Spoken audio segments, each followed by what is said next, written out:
Good evening, everyone. It is me, the fabulous Leo Brown, and I'm on here to kind of give my thoughts on a very serious topic. So, for those of you who follow like a lot of celebrity news or entertainment news, so we all know about Tamar Braxton and her divorce from Vincent Herbert. Now, here's what I'm on here about. I'm not really on here about Tamar Braxton per se. I'm on here about Evelyn Braxton, which is her mother. Now, I want to give my thoughts on that. So, as we know, Evelyn Braxton, she's the mom. And she has been making the rounds to media recently regarding her daughter. And she's been talking to, I think Ricky Smiley. She was on Sister Circle TV, which is in Atlanta as well, talking about it. And talking about, that it's been going on for years and things like that. And so, here are my thoughts. You know what? No. I want to roll a clip of her on Sister Circle Live, and then I'm going to come back with my commentary. Stay tuned. As a mom, what moment happened for you when you said enough is enough? I have to break the chain as well. Well, what really happened for me, it's just one night I got up. I heard all of this noise. I thought the elevator was falling out of its socket. So I ran into the kitchen, and I'm like, what is going on, for God's sakes? And he was abusing her. And she was trying to run. She was trying to get away. And I spoke to him about it. I said, no, this is not what we do. And he turned on me. And I'm like, So I ran back to my room. Because the baby was in the bed with me. I was very much afraid for the baby because his whole demeanor had changed. Oh my God, demeanor. Okay. And I put a chair behind the door. So you barricaded yourself in the room? I barricaded myself in the room and held that baby all night long. That's no way for anyone to live, for God's sakes. Not at all. I was very concerned about my daughter. However, if I had called the police, she would have denied it. Okay, so I don't know. I have not that I don't believe her, because let me make that clear. I have so many questions about this. It was funny because I was watching the interview, and if you want to watch the whole interview, I'll probably I'll include it. I'll include a link, if you want to watch the whole thing, because it's about 16 minutes long. But I was watching it, and I don't know. It made me question, and that's my my dog. Anyway, it made me question so many. It brought up so many questions for me. First of all, abuse is abuse is abuse is abuse. It doesn't matter if it's men, women, children, the elderly, the disabled like myself. It does not matter. Abuse affects us all. We all know somebody who's been abused, or in some ways we've been abused. Whether it be emotional, whether it be mental, physically, some of us come from negative childhoods. Not everyone, but trust me, we're all connected to it, I think, on some level. Because it may not be us, but we all are affected by it on some level. So, but I guess, because a lot of people were like, well, she shouldn't be putting her daughter's business out like this. And according to news reports, because of Evelyn going on this campaign and talking about Vince and kind of putting stuff out there, Tamar and Evelyn, they're not speaking. She's not speaking to her mom, which I find quite sad, because if you watched Braxton Family Values, you can tell she really does value and love her mother very much. She loves her family, period, but I feel like with her mother, there's a closeness that, I think the bond, I think everybody who, if you grow up with parents, you always have a bond with your father, but I think there's a bond with the mother that's even stronger. It's not that the father doesn't play a role. It's just that the mother, that bond never goes away. It never gets old, But a lot of the comments were, well, how can she put her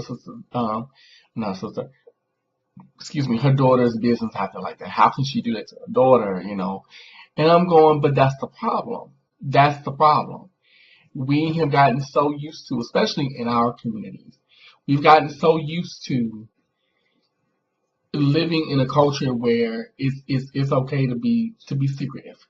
Now, on one hand, I understand it because I mean, and let's go all the way back to when our ancestors first traveled over here. Think about it from this particular standpoint. If you told how you felt, or you said what you felt, or you said what you thought, or you even said no, what happened? You either got killed, sold away, whipped to death, or worse. So I think and this is just me, I think for us, we've gotten used to being secretive because secretiveness means survival. It means staying alive. It means, okay, I don't have to, I know I'm probably reaching, but I understand where the secrecy comes from. However, we have to break free from that. We have to break out of that as a culture, as a people. And I find that especially with non-Caucasian people, we have a tendency, oh, well, it's hush. Like, we all know what's going on, but we keep it on the low. It's like that uncle that's gay. We all know that he and his friend, they live in a one-bedroom apartment, that they're more than friends. But we, don't talk about it. When he brings his friends to Thanksgiving or Christmas, or they spend New Year's together, or they go vacation in Puerto Rico, and I'm not saying that you shouldn't have privacy. You should. But there's a difference between being private. There's a difference between being private and living a lie. Being private and being discreet and living a lie. Trust me. So I think that for her to come out, she's really coming out. I think she's honestly trying to come out in defense of her daughter. She's defending her daughter. She's defending her family. But the one thing that kind of puzzles me is, if this has been going on for years, and you've seen this going on, you saw referenced in the clip, you saw this going on, you heard it, you didn't do anything, you didn't fight Vince. I mean, because Vince don't look like he's that tough. I'm just saying, like, if he did, do this, because we don't know, we weren't there, but if he did do this to her, you didn't do anything. You didn't step up. You didn't take him aside and say, hey, I see you've been using my daughter as a punching bag, and the next time you do it, I'm going to lay your motherfucking ass out. Like, you didn't do that? Because trust me, had that have been me and my family, it would have been on. It would have been on. We just would have been some fighting motherfuckers in there, okay? Just saying. So, that's the one thing that puzzles me. I'm not going to lie. That's the one thing that kind of gets me. But then, if you look at the classic signs of someone who goes through any kind of abuse, that's the first thing they do. They'll deny it to the day is long. They'll blame themselves. They'll play it down. They will backpedal what they went through. They will justify. As somebody who has been abused himself as a child, you justify, and it's so sad, but you do. You become conditioned to being mistreated. And it's no secret that with Tamar, majority of her relationships have been abusive ones. So it just has to me that she obviously suffers from low self-esteem. She doesn't see her self-image. She's very traumatized. She's still in trauma from what she's been through. And she keeps attracting that, thinking, well, if I get with this one, probably, this is just my assumption, but I would guess that she's thinking, well, if I get with him, my life will be better, or I can change it. Like, I bet the first time it happened, she was like, okay, I've been here and done this before. I can change this. Hence, her having a child. Because let's go all the way back to Tamar Events when it first came out. She didn't want a baby. She was very much like, nope, I don't want to have a kid. I don't want to ruin my figure. I'm trying to become a superstar. I don't want to have a child. And it's obvious she had that child to please and to pacify Vince. Because if it is true that she was being abused like that, then what it tells me is that she had the baby to please him. But not only that, now the baby's a buffer. Now she can be like, see, the baby, don't hit me in front of the baby. You know what I mean? Or now she can use it. It kind of all makes sense as to why whenever they go on vacation, she invites her friends. Because she, one, and I've said this before, I think with her, she doesn't know how to communicate with her spouse. Two, she doesn't want to be around them. So I think it's a mix. There's so many different, and then in my head, something's like, well, Tamar isn't, innocent because of her mouth. But let's be honest, I don't care how much mouth you have, that doesn't give you the right to put your hands on someone. And I'm not saying that, because I'm pretty sure she hit him too.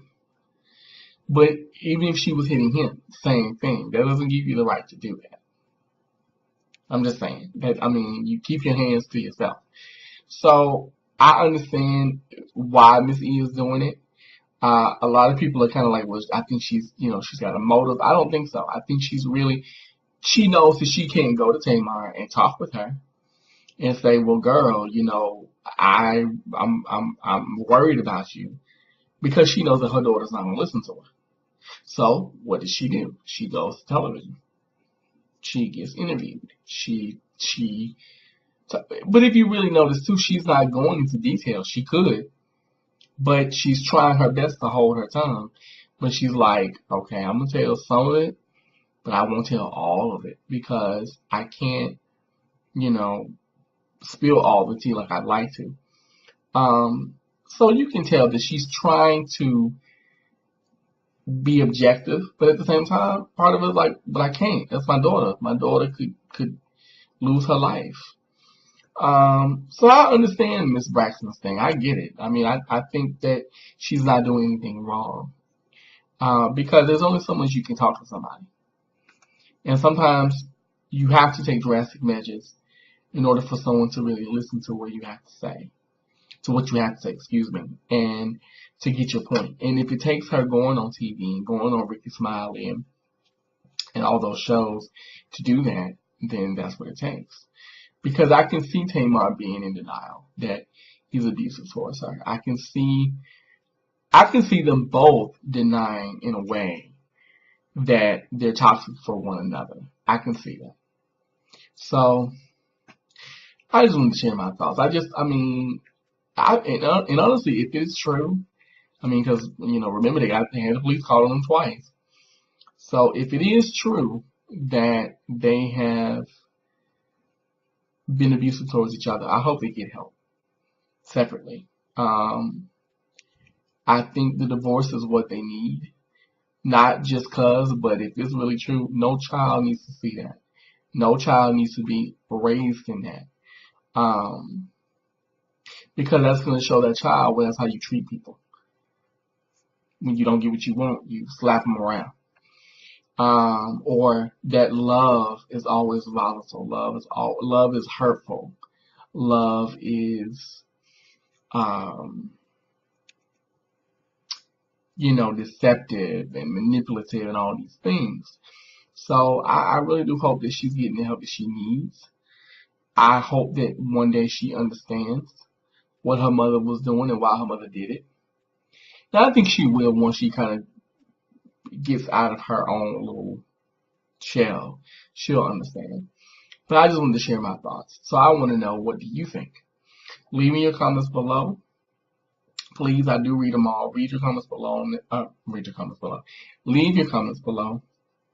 And before I go, I want to say thank you to all my subscribers, all my likers.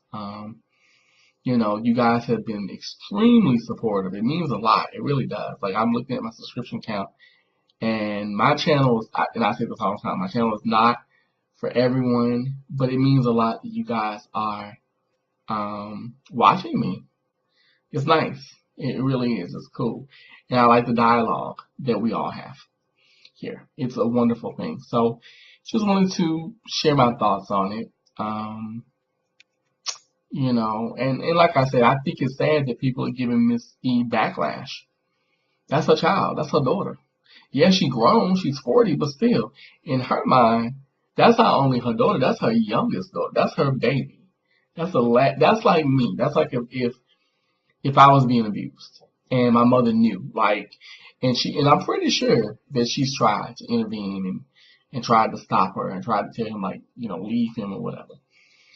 But it would be the same way, But the thing of it is, that's like if my mom did that with me and I didn't listen, and then one day I'm gone. You know what I mean? And like she said in her interview, that's no way for someone to live in that fear, if that is true. And, I don't think that it's fair that Tamar is not speaking to her mother. She has to kind of understand. I get where she's coming from because she feels, a little violated. But you have to understand where your mother's coming from. Your mother's trying to help you. Your mother's trying to protect you. And not only that, I think the mother is now coming to a place of, well, wait a minute. If this can happen to my daughter, this can happen to anyone. So that's just my thoughts. I just wanted to share my thoughts on this whole situation and, give my piece. So I want to know what you think, and I will talk to you later.